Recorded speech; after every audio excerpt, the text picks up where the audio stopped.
Ça, c'est de la patate douce. C'est impressionnant. Nous, dans nos terres à nous, les patates douces, elles vont devenir de plus d'1 kilo, sans eau, sans aucune humidité.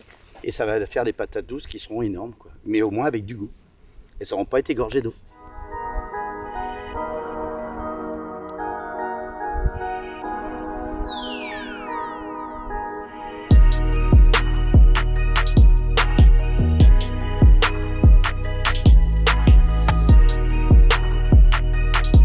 On n'a jamais eu d'eau, on a foré jusqu'à 115 mètres de profondeur, on n'a pas d'eau.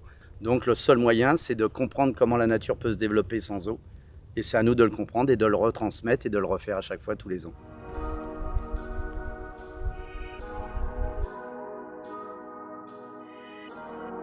Comme on ne peut pas donner de l'eau par en surface, nous, on la fait remonter de par le sol. Tu veux voir un pied de tomate? Ah, voilà un pied de tomate. Tu vois, nous, sans irrigation, sans ébourgeonnage, sans tuturage.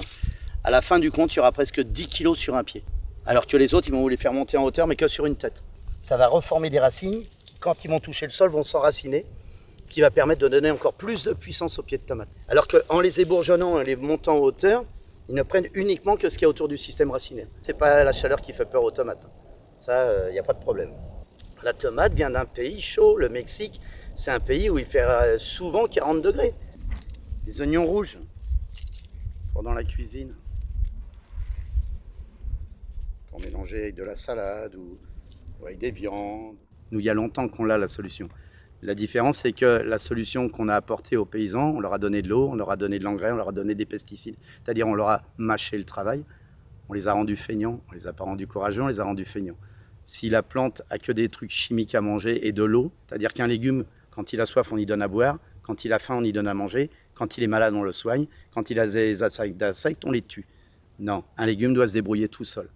Un légume, c'est comme un être vivant, c'est un être vivant. C'est-à-dire que plus tu vas l'aider, plus tu vas le rendre feignant. Moins tu vas l'aider, plus tu le rends courageux. On revient comme au Moyen-Âge.